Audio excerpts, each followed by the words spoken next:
Governor Josh Stein appears to have picked a side in the conversation around cell phones in schools. Ban them.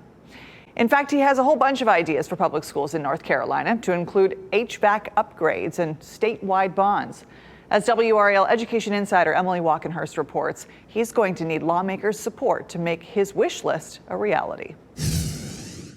Governor Josh Stein supports bipartisan bills in the House and Senate that would place restrictions on cell phones.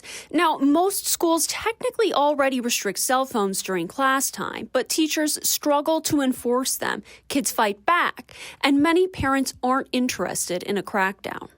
Too many young people are struggling. Too many kids are bullied. They need and they deserve a 7-hour break from the unrelenting pressures of phones and social media. Classrooms should be cell phone-free zones. Tamika Walker-Kelly at the North Carolina Association of Educators says teachers and parents tell her consistency is needed and that tools like phone pouches or cell phone agreements with students and parents could help.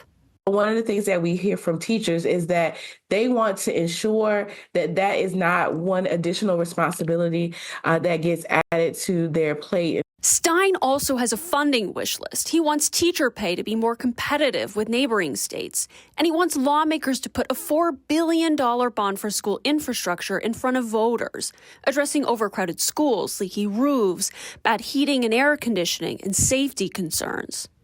It is 2025. We should not have to send kids home from school because the heat doesn't work.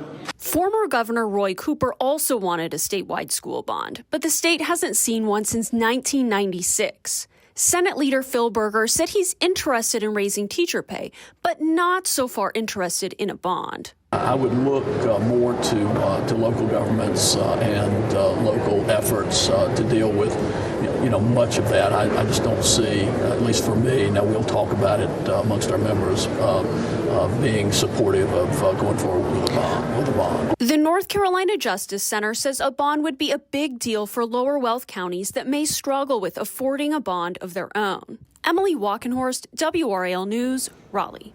All right, so a lot to chew on, but we've actually just scratched the surface here. Stein has a lot of other proposals for education, free tuition and more apprenticeships for community college students. You can find all the details in this story under the education section on WRAL.com.